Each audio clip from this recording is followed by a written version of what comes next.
ವೀರಶೈವ ಲಿಂಗಾಯತ ಪದ ಅವೈಜ್ಞಾನಿಕವಾದದ್ದು. ಇಡೀ ವಚನ ಸಾಹಿತ್ಯದಲ್ಲಿ ಎಲ್ಲಿಯೂ ಸಹ ವೀರಶೈವ ಲಿಂಗಾಯತ ಪದ ಬಳಸಿಲ್ಲ.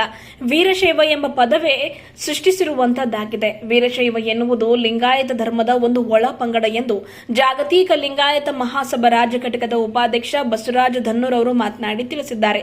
ಕರೆದ ಸುದ್ದಿಗೋಷ್ಠಿ ಉದ್ದೇಶಿಸಿ ಮಾತನಾಡಿದ ಅವರು, ನಮ್ಮ ದೇಶ ಭಾರತ, ರಾಜ್ಯವೆಂದರೆ ಕರ್ನಾಟಕ ಹೇಗೂ ಅದೇ ರೀತಿ ಲಿಂಗಾಯತರ ಧರ್ಮ ಲಿಂಗಾಯತ. ಒಳ ಪಂಗಡದಲ್ಲಿ ಏನಿದೆಯೋ ಅದನ್ನ ಬರೆಸಬೇಕು. ಆದರೆ ಯಾವುದೇ ಕಾರಣಕ್ಕೂ ಧರ್ಮದ ಕಾಲಂನಲ್ಲಿ ವೀರಶೈವ ಲಿಂಗಾಯತ ಎಂಬುದಾಗಿ ಬರೆಸಬಾರದು ಎಂದು ಈ ಮೂಲಕ ಮನವಿ ಮಾಡಿದರು. ಸೆಪ್ಟೆಂಬರ್ 22ರಿಂದ ಆರಂಭವಾಗಲಿರುವ ಸಮೀಕ್ಷೆಯಲ್ಲಿ ಲಿಂಗಾಯತರು ಧರ್ಮದ ಇತರೆ ಕಾಲಂನಲ್ಲಿ ಲಿಂಗಾಯತ ಧರ್ಮ, ಜಾತಿಯ ಕಾಲಂನಲ್ಲಿ ಲಿಂಗಾಯತ ಬಣಜಿಗ, ಲಿಂಗಾಯತ ಪಂಚಮಸಾಲಿ, ಲಿಂಗಾಯತ ಕುಂಬಾರ, ಲಿಂಗಾಯತ ಹಡಪದ ಸೇರಿದಂತೆ ಇತರೆ ಹೆಸರುಗಳನ್ನು ಬರೆಸಬಹುದಾಗಿದೆ. ಲಿಂಗಾಯತದಲ್ಲಿ ಒಟ್ಟು 97 ಒಳ ಪಂಗಡಗಳಿವೆ ಎಂದು ತಿಳಿಸಿದರು. ಲಿಂಗಾಯತ ಸ್ವತಂತ್ರ ಧರ್ಮ ಎನ್ನುವುದಕ್ಕೆ ಅನೇಕ ಸಾಕ್ಷ್ಯಾಧಾರಗಳಿವೆ. 1871 ಜನಗಣತಿ ಸಂದರ್ಭದ ದಾಖಲಾತಿ ನೋಡಿದರೆ ಗೊತ್ತಾಗುತ್ತೆ.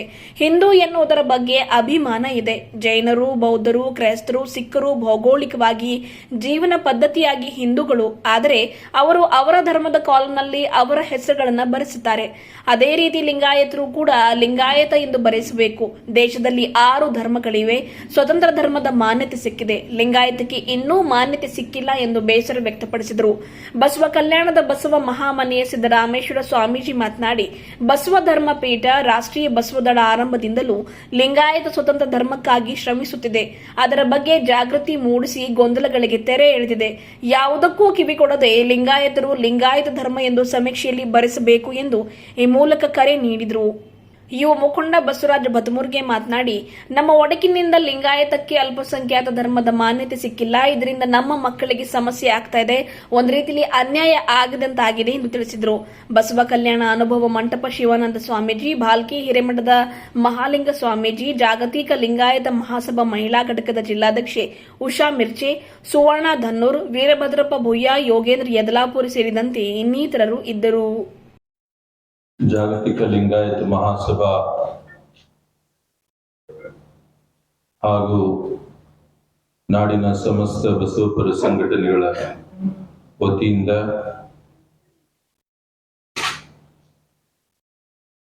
ಇದೇ ತಿಂಗಳ ಸೆಪ್ಟೆಂಬರ್ 22ರಂದು ಕರ್ನಾಟಕ ರಾಜ್ಯದಲ್ಲಿ ಸಾಮಾಜಿಕ, ಶೈಕ್ಷಣಿಕ, ಜಾತಿವಾರು ಸಮೀಕ್ಷೆಯನ್ನ ಸರ್ಕಾರ ನಡೆಸ್ತಾ ಇದೆ. ಹೀಗಾಗಿ ಇದರ ಒಂದು ಪಟ್ಟಿಯಲ್ಲಿ ಕಾಲಂನಲ್ಲಿ ಲಿಂಗಾಯತ ಸಮುದಾಯದವರು ಏನನ್ನು ಬರೆಸಬೇಕು ಎನ್ನುವಂತಹ ಮಾಹಿತಿಯನ್ನು ನೀಡಲು ಈ ಒಂದು ಪತ್ರಿಕಾಗೋಷ್ಠಿಯನ್ನ ಕರೆಯಲಾಗಿದೆ.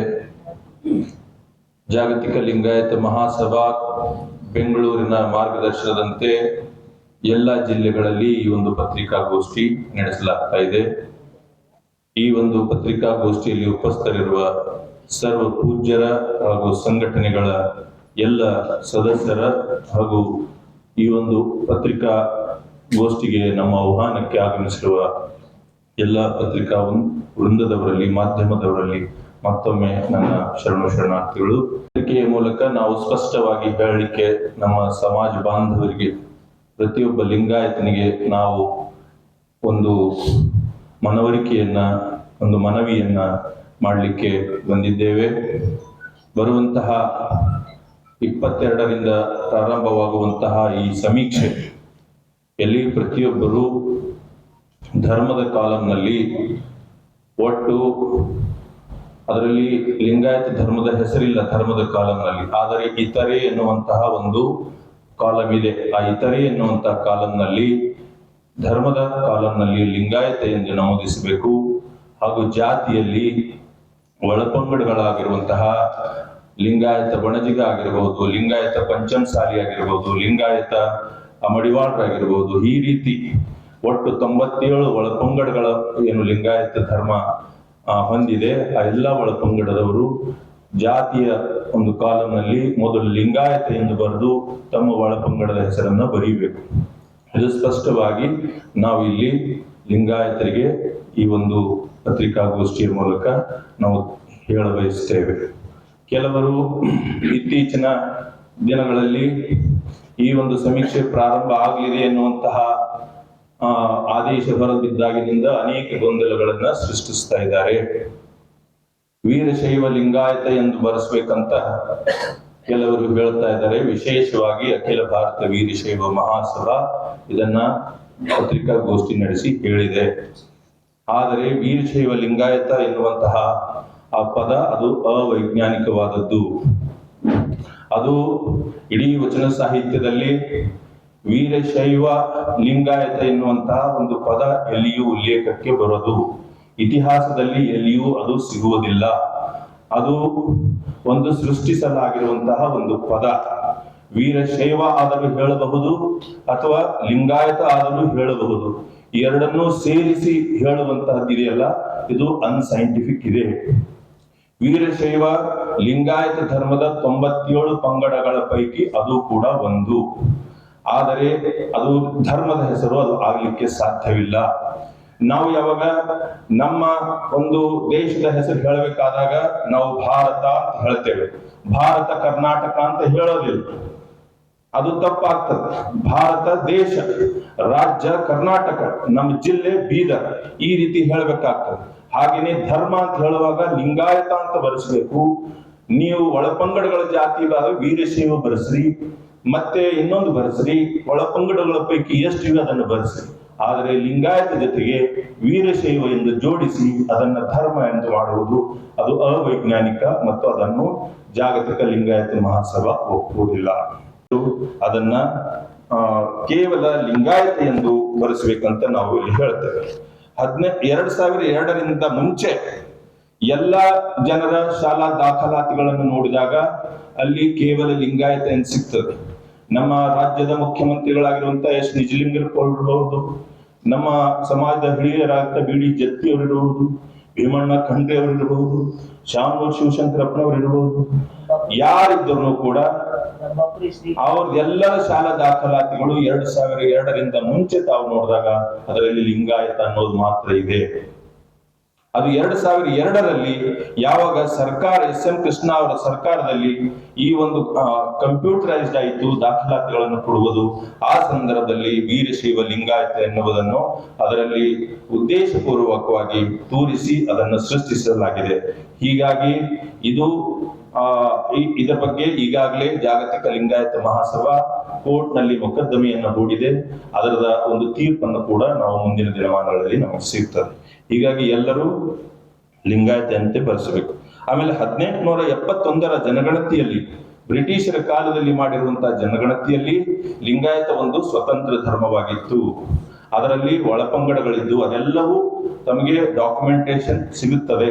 ತಾವು ಬೇಕಾದ್ರೆ ತಮಗೆ ನಾವು ಕೊಡಬಹುದು. ನಾವು 1871ರ ಜನಗಣತಿಯ ಒಂದು ತಾವು ದಾಖಲಾತಿಯನ್ನು ತೆಗೆದಾಗ ಲಿಂಗಾಯತ ಅದರಲ್ಲಿ ಸ್ವತಂತ್ರ ಧರ್ಮವಾಗಿದೆ. ಯಾವ ರೀತಿ ಇನ್ನೊಂದು ಕೆಲವರು ಹಿಂದೂಗಳೆಂದು ಬರೆಸ್ರಿ ಅಂತ ಹೇಳ್ತಾ ಇದ್ದಾರೆ. ನಾವೆಲ್ಲರೂ ಹಿಂದೂ, ನಮಗೆ ಅಭಿಮಾನ ಇದೆ. ಆದರೆ ಯಾವ ರೀತಿ ಜೈನರು ಹಿಂದೂಗಳು, ಯಾವ ರೀತಿ ಸಿಖ್ಖರು ಹಿಂದೂಗಳು, ಯಾವ ರೀತಿ ಬೌದ್ಧರು ಹಿಂದೂಗಳು, ಲಿಂಗಾಯತರು ಕೂಡ ಹಿಂದೂಗಳು. ಆದರೆ ಒಂದು ಧರ್ಮದ ಧಾರ್ಮಿಕವಾಗಿ ಅಲ್ಲ, ಭೌಗೋಳಿಕವಾಗಿ. ಅದು ಭೌಗೋಳಿಕವಾಗಿ ನಾವು ಮತ್ತು ಜೀವನ ಪದ್ಧತಿಯಿಂದ ನಾವು ಹಿಂದೂಗಳೆಂಬ ಅಭಿಮಾನ ನಮಗಿದೆ. ಆದರೆ ಧಾರ್ಮಿಕವಾಗಿ ನಾವು ಲಿಂಗಾಯತರು. ಯಾವ ರೀತಿ ಜೈನರು ಹಿಂದೂಗಳು, ಆದ್ರೆ ಅವರು ಧರ್ಮದ ಕಾಲಂನಲ್ಲಿ ಜೈನ್ ಅಂತ ಬರೀತಾರೆ. ಯಾವ ರೀತಿ ಸಿಖ್ಖರು ಹಿಂದೂಗಳು, ಆದ್ರೆ ಧರ್ಮದ ಕಾಲಂನಲ್ಲಿ ಸಿಖ್ ಅಂತ ಬರೀತಾರೆ. ಯಾವ ರೀತಿ ಬೌದ್ಧರು ಹಿಂದೂಗಳು, ಆದ್ರೆ ಧರ್ಮದ ಕಾಲಂನಲ್ಲಿ ಬೌದ್ಧ ಎಂದು ಬರೀತಾರೆ. ಅದೇ ರೀತಿ ಲಿಂಗಾಯತರು ಕೂಡ ಭೌಗೋಳಿಕವಾಗಿ, ಪ್ರಾದೇಶಿಕವಾಗಿ, ಜೀವನ ಪದ್ಧತಿಯಿಂದ ಹಿಂದೂಗಳಾದರೂ ಧಾರ್ಮಿಕವಾಗಿ ಅವರು ಸ್ವತಂತ್ರ ಧರ್ಮ, ಪ್ರತ್ಯೇಕ ಧರ್ಮವನ್ನು ಹೊಂದಿದ್ದಾರೆ. ಹೀಗಾಗಿ ಅವರು ಧರ್ಮದ ಕಾಲಂನಲ್ಲಿ ಲಿಂಗಾಯತ ಎಂದು ಬರೀಬೇಕು. ನಮಗಿನ್ನೂ ಮಾನ್ಯತೆ ಸಿಕ್ಕಿಲ್ಲ. ನಮ್ಮ ಹೋರಾಟ ನಡೀತಾ ಇದೆ. ನಮಗೆ ಸಿಕ್ಕ, ಬೌದ್ಧ, ಜೈನರಿಗೆ ಸಿಕ್ಕಂಗೆ ಸಾಂವಿಧಾನಿಕವಾದ ಮಾನ್ಯತೆಗಾಗಿ ನಾವು ಹೋರಾಡ್ತಾ ಇದ್ದೇವೆ. ಆ ಹೋರಾಟ ಸಿಕ್ಕಿದ ಮೇಲೆ ನಮ್ದು ಕೂಡ ಈ ಎಲ್ಲ ಧರ್ಮಗಳಂತೆ ಈ ಪಟ್ಟಿಯಲ್ಲಿ ಸ್ಪಷ್ಟವಾಗಿ ಲಿಂಗಾಯತ ಎಂದು ಬರ್ತದೆ. ಆದ್ರೆ ಅಲ್ಲಿಯವರೆಗೆ ಸರ್ಕಾರ ನಮಗೆ ಇತರೆ ಎನ್ನುವಂತ ಒಂದು ಅವಕಾಶವನ್ನು ಕೊಟ್ಟಿದೆ. ಇತರೆ ಕಾಲಂನಲ್ಲಿ ಎಲ್ಲರೂ ಲಿಂಗಾಯತ ಎಂದು ಬರೆಸಬೇಕು. ಯಾರು ಯಾವುದೇ ಗೊಂದಲಕ್ಕೆ ಕಿವಿಗೊಡಬಾರದು. ನಾವು ಹೀಗೆ ಬರೆಸದೇ ಹೋದರೆ ನಮ್ಮ ಅಸ್ತಿತ್ವ ಕರ್ನಾಟಕದಲ್ಲಿ ಇರುವುದಿಲ್ಲ. ನಾವು ಈಗಾಗಲೇ ನಮ್ಮ ಸಂಖ್ಯೆ ಬಹಳಷ್ಟಿದ್ರು ಕೂಡ ಈ ರೀತಿಯ ಗೊಂದಲಗಳ ಕಾರಣ ನಾವು ಸಂಖ್ಯೆಯಲ್ಲಿ ತೀರಾ ಕಮ್ಮಿ ಆಗ್ತಾ ಇದ್ದೇವೆ. ಹೀಗಾಗಿ ಜಾಗತಿಕ ಲಿಂಗಾಯತ ಮಹಾಸಭಾ ಲಿಂಗಾಯತ ಸಮುದಾಯದವರಲ್ಲಿ ಬಹಳ ಅವ್ರು ಒಂದು ಮನವಿಯನ್ನು ಮಾಡ್ತಾ ಇದೆ. ತಾವೆಲ್ಲರೂ ಯಾವುದೇ ಗೊಂದಲಕ್ಕೆ ಒಳಗಾಗದೆ ಸ್ಪಷ್ಟವಾಗಿ ಧರ್ಮದ ಕಾಲಂನಲ್ಲಿ ಲಿಂಗಾಯತ ಎಂದು ಬರೆಸಿರಿ, ಜಾತಿಯ ಕಾಲಂನಲ್ಲಿ ಲಿಂಗಾಯತ ಒಳಪಂಗಡದ ಹೆಸರನ್ನು ಬರೆಯಬೇಕೆಂದು ನಾನು ಇಲ್ಲಿ ಹೇಳುತ್ತೇನೆ. ಧನ್ಯವಾದ. 2002ರಲ್ಲಿ ಕಿಂತ ಮುಂಚೆ ಲಿಂಗಾಯತ ಅಂತ ಏನು ಎಲ್ಲಾ ಶಾಲಾ ದಾಖಲಾತಿಗಳಿತ್ತು, ಈಗ 2002ರಿಂದ ಗಣಕೀಕೃತ ಒಂದು ಪ್ರಾರಂಭ ಆದ್ಮೇಲೆ, ದಾಖಲಾತಿಗಳನ್ನು ಕೊಡುವುದು ಪ್ರಾರಂಭ ಆದ್ಮೇಲೆ ಅದರಲ್ಲಿ ವೀರಶೈವ ಲಿಂಗಾಯತ ಅಂತೆ ಕೊಡ್ತಾ ಇದ್ದಾರೆ. ಅದನ್ನ ಪ್ರಶ್ನಿಸಿ ನಾವು ಹೋಗಿದ್ದೇವೆ. ಬರೀ ಲಿಂಗಾಯತ ಅಂತ ಕೊಡ್ಬೇಕಂತ ನಾವು ಪ್ರಶ್ನಿಸಿ ಹೋಗಿದ್ದೇವೆ. ಕಾಸ್ಟ್ ಸರ್ಟಿಫಿಕೇಟ್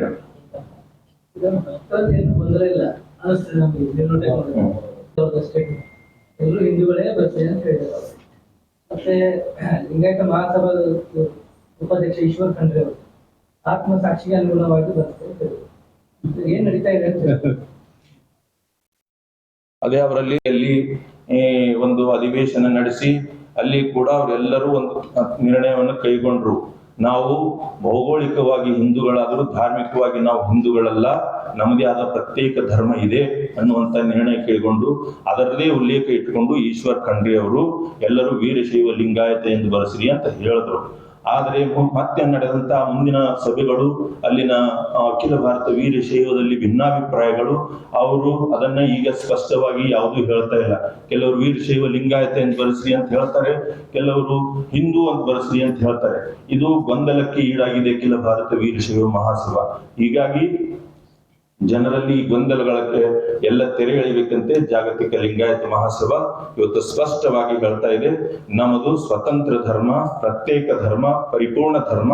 ಇದು ಬಸವಣ್ಣನವರು ಸ್ಥಾಪಿಸಿದ ಲಿಂಗಾಯತ ಧರ್ಮ. ಬಸವಣ್ಣನವ್ರಿಗಿಂತ ಮುಂಚೆ ಇಷ್ಟಲಿಂಗ ಇದ್ದಿಲ್ಲ. ಬಸವಣ್ಣನವರೇ ಇಷ್ಟಲಿಂಗದ ಜನಕ. ಇಷ್ಟಲಿಂಗವನ್ನ ಧರಿಸುವವರು ಎಲ್ಲರೂ ಲಿಂಗಾಯತರು. ಹೀಗಾಗಿ ನಮ್ಮ ಧರ್ಮ ಲಿಂಗಾಯತ ಎಂದು ಬರೆಸಬೇಕಂತ ಸ್ಪಷ್ಟವಾಗಿ ಹೇಳ್ತಾರೆ. ವೀರಶೈವ ಇವೆಲ್ಲ ಇವುಗಳ ಬಗ್ಗೆ ಬಸವ ಧರ್ಮ ಪೀಠ, ರಾಷ್ಟ್ರೀಯ ಬಸವದಳ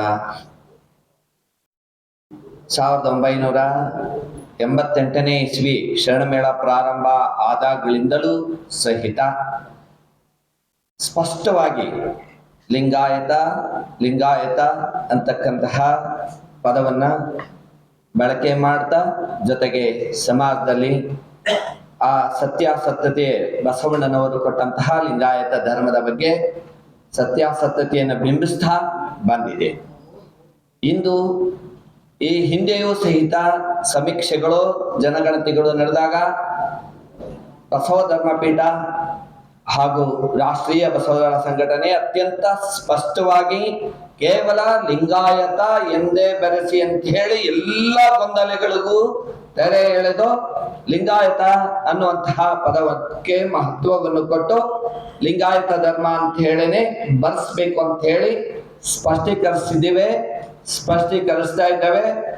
ಈ ಬಸವ ಧರ್ಮಪೀಠ, ರಾಷ್ಟ್ರೀಯ ಬಸವದಳ ಸಂಘಟನೆಯಲ್ಲಿ ಈ ಪದ ಬರೆಸುವುದು ಅಥವಾ ಹೇಳುವುದು ಅಥವಾ ನಂಬುವುದು, ಈ ಮೂರು ವಿಷಯಗಳಲ್ಲಿ ಯಾವುದೇ ಬದಲಾವಣೆ ಇಲ್ಲ. ಇದು ಅಚಲವಾಗಿರ್ತದೆ.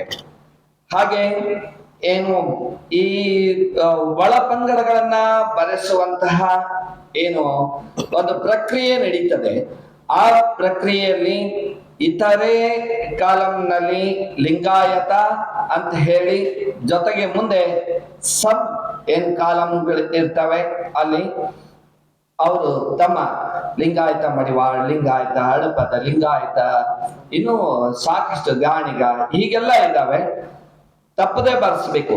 ಯಾವುದೇ ಕಾರಣಕ್ಕೂ ಅನುಯಾಯಿಗಳು, ಬಸವ ತತ್ವ ಅನುಯಾಯಿಗಳು, ಲಿಂಗಾಯತ ಧರ್ಮೀಯರು ಇಂತಹ ಪವಿತ್ರವಾಗಿರ್ತಕ್ಕಂತಹ ಧರ್ಮಕ್ಕೆ ಅಪಚಾರ ಮಾಡದಂತೆ ಆತ್ಮ ಸಾಕ್ಷಿಯಿಂದ ನಾವು ಬರ್ಸಿದ್ದೇ ಆದ್ರೆ ಖಂಡಿತ ನಾವು ಮುಂದೆ ಲಿಂಗಾಯತ ಅಲ್ಪಸಂಖ್ಯಾತ ಪದವನ್ನ ನಾವು ರೆಕಾಗ್ನೈಸ್ ಆಗಿ ಸರ್ಕಾರದಿಂದ ಪಡೆದುಕೊಳ್ತೇವೆ.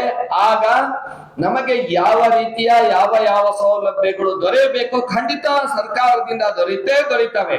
ಆದ್ದರಿಂದ ನಾವು ಯಾರು ಸಹಿತ ವಿಚಲಿತರಾಗದೆ ಈಗ ಪ್ರತಿಯೊಬ್ಬರು ನಾವು ಈ ವಿಷಯದಲ್ಲಿ ನಾವು ತಿಳಿದುಕೊಂಡು ಯಾರು ಯಾವ ವಿದ್ಯಾವಂತರಿದ್ದಾರೆ, ಕೆಲವರಿಗೆ ತಿಳುವಳಿಕೆಗಳು ಇಲ್ಲ ಅಂತಹವರಿಗೆ ಎಲ್ಲರಿಗೂ ಕೂಡ ತಿಳಿಸಿ ಲಿಂಗಾಯತ ಅಂತ ಹೇಳಿ ಬರ್ಸ್ಬೇಕು ಅಂತ ಹೇಳಿ ನಾನು ಈ ಪತ್ರಿಕಾ ಮಾಧ್ಯಮದ ಮುಖಾಂತರ ನಾನು ಎಲ್ಲ ಸಮಾಜದ ಎಲ್ಲರಿಗೂ ನಾನು ಮನವಿ ಮಾಡಿಕೊಳ್ತೇನೆ.